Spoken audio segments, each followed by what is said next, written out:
Hello dear student, welcome to Adarsh online classes.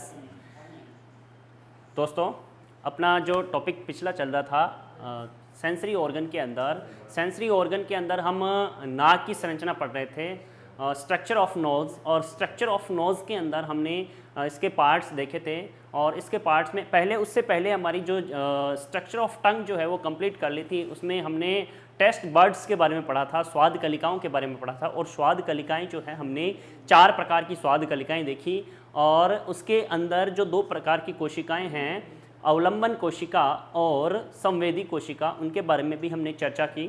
तो स्वाद कलिकाएं हमने देख ली, 4 प्रकार की स्वाद कलिकाएं जो हमें खट्टे, मीठे, नमकीन और कड़वे स्वाद का ज्ञान करवाती हैं। और ये स्वाद कलिकाएं जिह्वा की सतह पर पाए जाने वाले जो अंकुर होते हैं, उन अंकुरों पर ये पाई जाती है। ठीक है, तो इन अंकुरों पर क्या होती है, ये स्वाद कलिकाएं होती है, टेस्ट बर्ड्स होती हैं। और ये टेस्ट बर्ड्स क्या करती हैं, इनका स्वाद का ज्ञान करवाती है। उसके बाद में हमने इसमें चर्चा की, टेस्ट बर्ड्स के बाद में देखने के बाद में इसमें जो सेल्स होती है जो क्या करती है, स्वाद को ग्रहण करने का काम करती है, उसके बारे में हमने चर्चा की। और स्वाद को ग्रहण करने वाली जो कोशिकाएं होती है, सेल्स होती हैं, उनमें होती है एक तो अवलंबन कोशिकाएं जो उनको सहारा प्रदान करती है और ये स्वाद कलिकाओं के चारों ओर यानी दोनों ओर उसके लगी हुई रहती है। ठीक है, और संवेदी कोशिकाएं जो होती है ये किनारों से पतली होती है और बीच में से मोटी होती है, मध्य से। और उसकी संरचना भी हमने देखी थी, इस प्रकार की होती है। देखिए, बीच में से तो क्या होती है, मोटी होती है और किनारों से ये कैसी होती है, पतली होती हैं। ठीक है, और इसमें जो इसके चारों ओर लगी रहती है, या दोनों ओर हम कह सकते हैं, ये दोनों ओर इसके अवलंबन कोशिकाएं लगी रहती हैं और ये अवलंबन कोशिकाएं इनको सहारा प्रदान करती है। और ये संवेदी कोशिकाएं जो होती है ना, इनके शीर्ष पर जो स्वाद रंध्र पाया जाता है ऊपर की ओर, उसमें से क्या निकले रहते हैं, संवेदी रोम निकले रहते हैं। क्या निकले रहते हैं, संवेदी रोम। और ये संवेदी रोम क्या करते हैं, स्वाद को ग्रहण करने का काम करते हैं। और इनके निचले भाग पर, आधार भाग पर यदि हम देखें तो आधार भाग पर इसमें संवेदी तंतु लगे रहते हैं। ठीक है, नर्व फाइबर, तंत्रिका तंतु होते हैं। और ये नर्व फाइबर जो होते हैं ये तो क्या करते हैं, स्वाद को ग्रहण करने का काम करते हैं। और ये नर्व फाइबर जो है वो मस्तिष्क में स्वाद की संवेदना को ले जाने का काम करते हैं। यहाँ से संवेदी तंत्रिकाएं जो है, ये संवेदी तंत्रिकाएं होती है जो मस्तिष्क में सूचना को, स्वाद से संबंधित सूचना को लेकर के जाती है और स्वाद का पता लगाने में सहायता करती है। ठीक है, इसके बारे में हमने चर्चा कर ली थी। इसके बाद में हम नाक की संरचना में पढ़ रहे थे। नाक की संरचना में हमने देखा कि इसमें सबसे पहले हमने देखे 2 बाह्य नासा छिद्र। और बाह्य नासा छिद्र जो होते हैं दोनों, ये आगे नासा मार्ग में खुलते हैं। और ये नासा मार्ग, दोनों नासा मार्ग के बीच में एक सेप्टम पाया जाता है, नेजल सेप्टम या नासा पट्ट जो है वो पाया जाता है। और ये आगे से उपास्थि का बना होता है, अगला शीर्ष इसका, और पीछे अस्थियों का बना होता है। ठीक है, और ये सेप्टम क्या करता है, इस नासा मार्ग को 2 भागों में विभाजित करता है। और ये नासा मार्ग जो है, इस नासा मार्ग के अंदर, या नासा गुहा इसको कहा जा सकता है, इसमें 2 भाग होते हैं। एक तो होता है इसका वेस्टिब्यूल क्षेत्र होता है और एक होता है ऑल्फैक्टरी रीजन। 2 भाग तो इसके ये होते हैं। और तीसरा भाग होता है रेस्पिरेटरी रीजन। 3 भाग हो गए इसके। ठीक है, कौन कौन से, एक तो हो गया वेस्टिब्यूल जो सबसे आगे का भाग होता है और इसके बारे में हम चर्चा कर रहे थे। वेस्टिब्यूल जो होता है उसके अंदर ये सबसे आगे की गुहा होती है नासा द्वार में प्रवेश करते ही। और यहाँ पर रोम पाए जाते हैं, श्वेत ग्रंथियाँ होती हैं, सीबेशियस ग्लैंड पाई जाती हैं। ठीक है, और ये जो होती है रोम पाई जाती है और सीबेशियस ग्लैंड हो गई, संवेदी ग्रंथियाँ हो गई, ये चीज़ें इसमें पाई जाती हैं। ठीक है, और श्लेष्मा कला पाई जाती है। ठीक है ना, श्लेष्मा ग्रंथियाँ होती है जो श्लेष्मा का स्रावण करती है।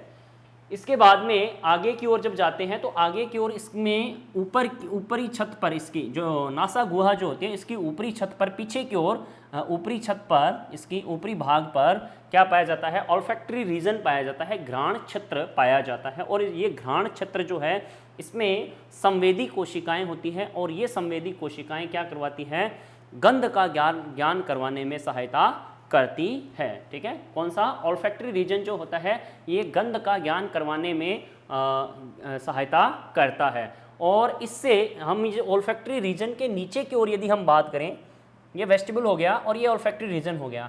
ओल्फैक्टरी रीजन के नीचे यानी इन वेस्टिबुल के पीछे और ओल्फैक्टरी रीजन के नीचे की ओर निचला भाग जो है वो रेस्पिरेटरी रीजन होता है। कौन सा होता है? श्वसन भाग होता है। कौन सा भाग होता है? श्वसन भाग।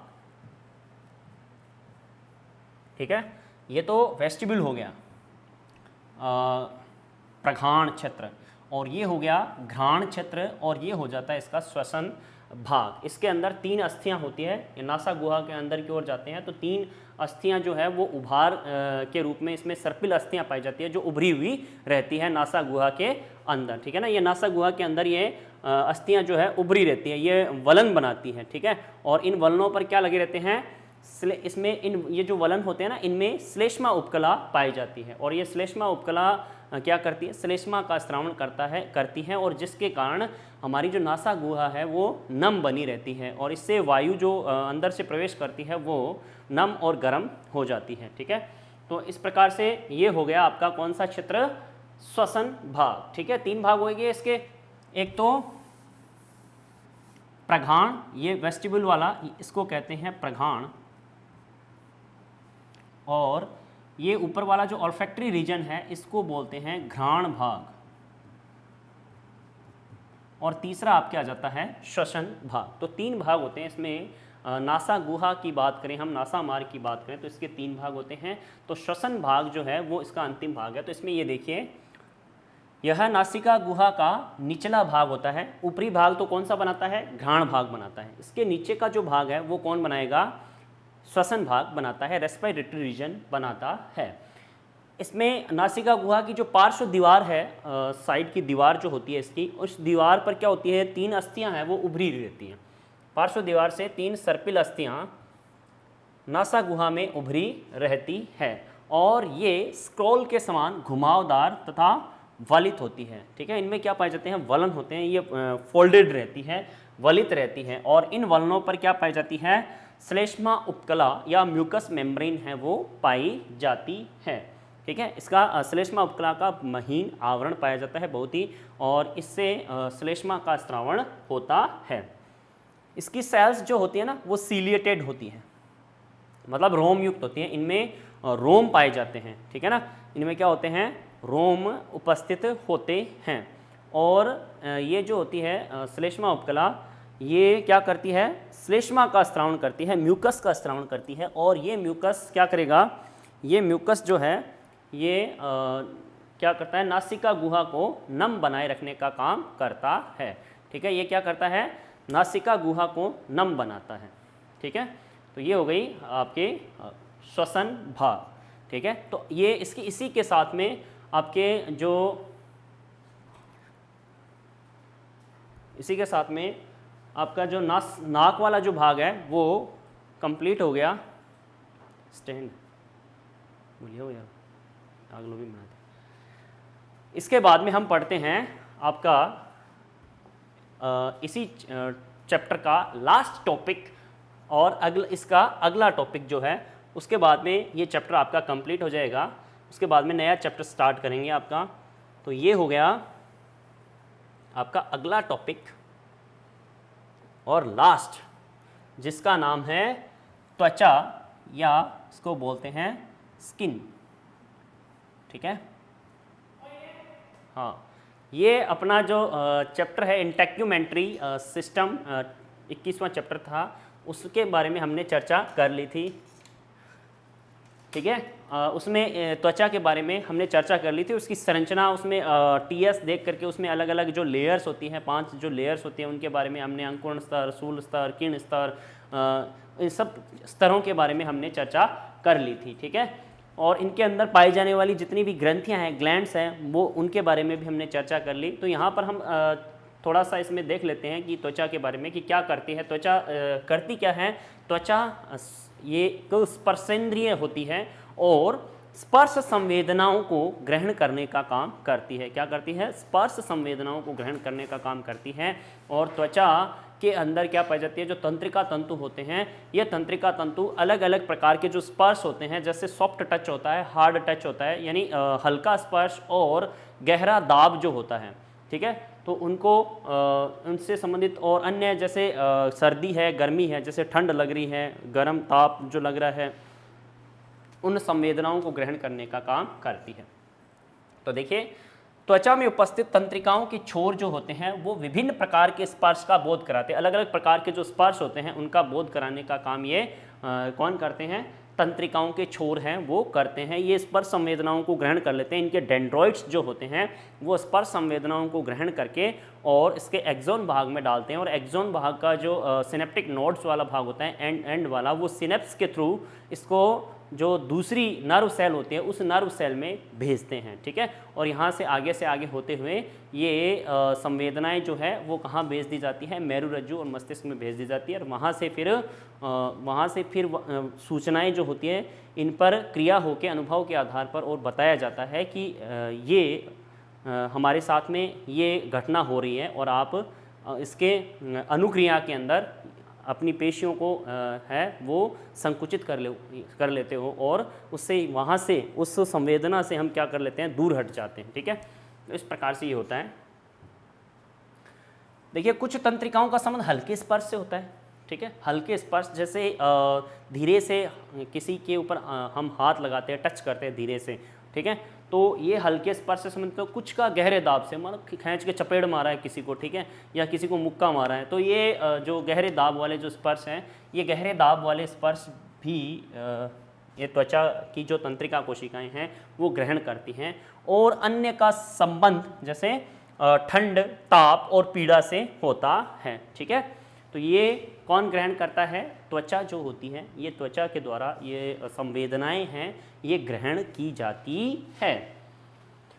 अब देखिए, अन्य संवेद की यदि हम बात करें, जैसे भूख की संवेदना जो है, हमें भूख लगती है तो कैसे पता लगता है, भूख कब लगती है, जब हमारे आमाशय जो है वो खाली हो जाता है और आमाशय की भित्ति में क्या होती है, संवेदना उत्पन्न होती है। इससे संबंधित ये पता लग जाता है कि भाई आमाशय खाली हो चुका है, और इसकी जो तंत्रिकाएं जो है, ये इसमें ग्राही जो होते हैं, इसमें तंत्रिका ग्राही, ये क्या करते हैं, ये यहाँ से संवेदना को मस्तिष्क तक पहुँचाने का काम करता है। तो इसमें ये आमाशय की भित्ति के अंदर जो ग्राही अंग होते हैं वो क्या करते हैं, भूख की संवेदना को बताते हैं कि भूख लग गई है, ठीक है। फिर दूसरा है प्यास की संवेदना। प्यास की संवेदना हमें कहाँ से पता चलता है कि हमें प्यास लगी है। प्यास की संवेदना, हमारा जो ग्रसनी भाग है, वो ग्रसनी भाग जब सूख जाता है, इसकी एपिथेलियम, तब हमें प्यास का अनुभव होता है कि हमें प्यास लगी है, ठीक है ना।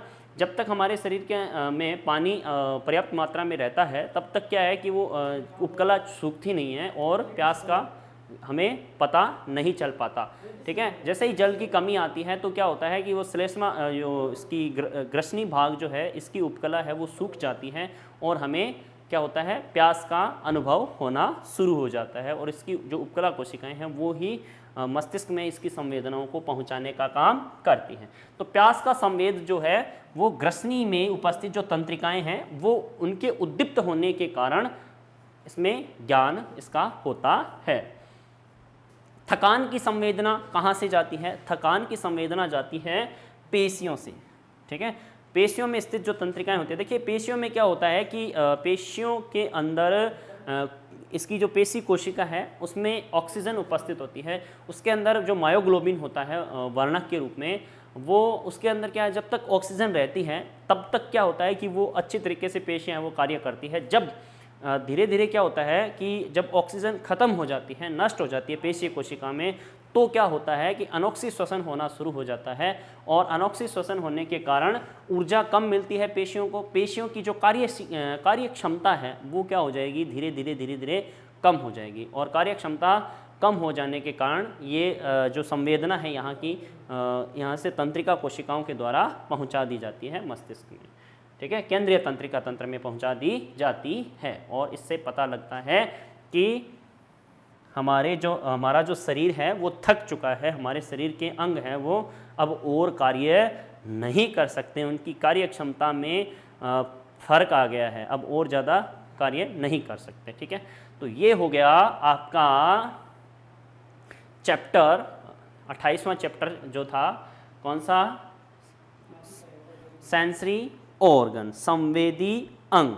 ठीक है, अब अपना नेक्स्ट चैप्टर की ओर चलेंगे हम। ये तो कंप्लीट हो गया, इसके नोट्स भी आपको बनाने हैं। ठीक है, और नोट्स बना करके आपको भेजने भी हैं। ठीक है, और कोई भी डाउट हो तो आप इसमें जो आपका डाउट सेक्शन है उसके अंदर आप अपना डाउट पूछ सकते हो। और अब हम चलते हैं इसके बाद में नेक्स्ट चैप्टर की ओर, जिसका नाम है मानव में रासायनिक समन्वय। कौन सा? मानव में रासायनिक समन्वय, केमिकल कोऑर्डिनेशन इन ह्यूमन। देखिए, मानव में रासायनिक समन्वय किस प्रकार से होता है, क्या होता है रासायनिक समन्वय। तो इसमें क्या होता है कि बहुत सारी हमारे शरीर के अंदर क्या होती है, बहुत सारी उपापचयी क्रियाएं चलती रहती हैं। ठीक है, और इन उपापचयी क्रियाओं के फलस्वरूप बहुत सारे रासायनिक पदार्थ हैं, उनका स्त्रावण होता है, बहुत सारे रासायनिक पदार्थ स्रावित होते हैं। और ये रासायनिक पदार्थ, इनके साथ साथ में बाह्य वातावरण का भी सामंजस्य बनाना होता है। तो बाह्य वातावरण का सामंजस्य जो है वो अंदर से निकलने वाले जो स्रावित जो रासायनिक पदार्थ हैं उनका बाहर के साथ में क्या होता है, सामंजस्य या तालमेल जो है वो बनता है। ठीक है, और इसी को क्या कहते हैं, रासायनिक समन्वय कहा जाता है। और ये जो रासायनिक समन्वय है ये इसके दो भाग बनाते हैं, एक तो तंत्रिका तंत्र, एक तो कौन सा भाग बनाता है, तंत्रिका तंत्र, जिसके बारे में हमने चर्चा कर ली। ठीक है, ये क्या करता है, बाह्य वातावरण के साथ में तालमेल बनाता है शरीर का। और दूसरा जो है वो आता है अंतःस्रावी तंत्र। कौन सा? अंतःस्रावी तंत्र। दो तंत्र होते हैं, ये दोनों मिलकर के क्या करते हैं, समन्वय बनाने का काम करते हैं। और अंतःस्रावी तंत्र के द्वारा रासायनिक समन्वय बनाया जाता है। इससे कुछ रासायनिक पदार्थ जैसे जिनको हार्मोन कहा जाता है, और ये हार्मोन स्रावित होते हैं। और ये हार्मोन क्या करते हैं, हमारे शरीर के जितने भी कोशिकाएं और उत्तक जो होते हैं या अंग जो होते हैं उनको सही मतलब बाह्य वातावरण के अनुसार सामंजस्य या तालमेल बनाने के लिए उद्दीप्त करते हैं। ठीक है, उनको सक्रिय करते हैं। तो ये इस प्रकार से जो रासायनिक समन्वय की जो क्रिया है वो किसके द्वारा बनाई जाती है, अंतःस्रावी तंत्र के द्वारा बनाई जाती है। और इनमें मुख्य रूप से कौन भाग लेता है, अंतःस्रावी तंत्र में क्या होता है, अंतःस्रावी ग्रंथियाँ होती है। कौन सी होती हैं, अंतःस्रावी ग्रंथियाँ। और इन अंतःस्रावी ग्रंथियों के द्वारा स्रावित जो रासायनिक पदार्थ है जिसको क्या कहा जाता है, हार्मोन कहा जाता है। इन हार्मोन के द्वारा ये रासायनिक समन्वय है वो बनता है। तो अब हम देखते हैं कि जो अंतःस्रावी तंत्र, अंतःस्रावी ग्रंथियां जो है, इसके अलावा कौन कौन सी ग्रंथियां हैं वो स्त्रावण के आधार पर पाई जाती हैं। तो स्त्रावण के आधार पर या स्त्रावी प्रकृति के आधार पर यदि हम बात करें तो स्त्रावी प्रकृति के आधार पर 3 प्रकार की ग्रंथियां होती हैं। कौन कौन सी? एक तो होती है बहिस्त्रावी ग्रंथि, एक होती है अंतःस्रावी ग्रंथि, और एक होती है मिश्रित ग्रंथि। 3 प्रकार की ग्रंथियां इसमें पाई जाती है। बहिस्त्रावी किसे कहेंगे? इस प्रकार की ग्रंथि जो अपना स्त्राव जो है वो नलिकाओं के द्वारा, ठीक है ना, सीधा ये जो है ना, ये ग्रंथियां हैं अपना स्त्राव सीधा रक्त में नहीं छोड़ती। ठीक है, कहाँ नहीं छोड़ती? रक्त में नहीं छोड़ती हैं। ये बंद नलिकाओं के द्वारा अपना स्राव जो है, नलिकाओं के द्वारा, यानी नलिकाएं ही लक्ष्य अंगों तक इसके स्राव को लेकर के जाएगी। ठीक है ना, जैसे अश्रु ग्रंथि है, अश्रु ग्रंथि से नलिका निकलती है और ये नलिका क्या करती है, अपने स्राव को बाहर आंखों में छोड़ने का काम करती है, लक्ष्य अंगों तक छोड़ने का काम करती है। ठीक है ना, ये अपने स्राव को कोशिकाओं में या उत्तकों में नहीं छोड़ती, शरीर की कोशिकाओं में या उत्तकों में नहीं छोड़ती, सीधे लक्ष्य अंगों तक किसके द्वारा छोड़ती है? नलिकाओं के द्वारा। ठीक है, तो इनका स्राव हम कह सकते हैं कि इनसे स्रावित जो पदार्थ है वो स्पष्ट और विकसित नलिकाओं में बहता है। ठीक है, इसलिए इनको क्या कहा जाता है, ऐसी ग्रंथियां क्या कहलाती हैं? बहिस्त्रावी ग्रंथियां कहलाती है। क्या कहलाती हैं? बहिस्त्रावी ग्रंथियां कहलाती हैं। ठीक है ना, तो हम ये कह सकते हैं कि ये नलिका युक्त ग्रंथियां होती है। ठीक है ना, तो ये ऐसी नलिका युक्त ग्रंथियां होती हैं जो अपने स्त्राव को नलिकाओं के द्वारा सीधे लक्ष्य अंगों तक भेजने का काम करती है, पहुंचाती है। ठीक है, अब देखिए इसमें कौन कौन सी ग्रंथियां आती हैं। जैसे बहिस्त्रावी ग्रंथियों में आप जानते हो लार ग्रंथियां हैं, सिबेशियस ग्रंथियां हैं, श्वेद ग्रंथियां हैं जिसे पसीने वाली ग्रंथियां कहा जाता है, आहार नाल की पाचन ग्रंथियां हैं। ठीक है, जिसमें अग्नाशय ग्रंथि है। अग्नाशय ग्रंथि दोनों प्रकार की होती है, मिश्रित होती है, यानी मतलब ये अंतःस्त्रावी भी होती है और बहिस्त्रावी भी होती है। ठीक है, आहार नाल की पाचन ग्रंथियां हैं, यकृत की ग्रंथियां हैं, ये सारी की सारी ग्रंथियां जो है, यकृत ग्रंथि, ये सारी की सारी ग्रंथियां किस प्रकार की होती है, बहिस्त्रावी प्रकार की होती हैं, जो अपने स्त्राव को बंद नलिकाओं के द्वारा लक्ष्य अंगों तक पहुंचाने का काम करती है। अब दूसरे प्रकार की ग्रंथि के बारे में यदि चर्चा करें तो उस दूसरे प्रकार की ग्रंथि का नाम है आपके अंतःस्त्रावी ग्रंथियां। कौन सी होती हैं, अंतःस्त्रावी ग्रंथियां। और ये इसे अंतःस्त्रावी ग्रंथियां क्यों कहते हैं, क्योंकि ये शरीर में ऊतकों और कोशिकाओं में, जैसे ये संयोजी ऊतक जो होता है रक्त में अपने स्त्राव को छोड़ती है।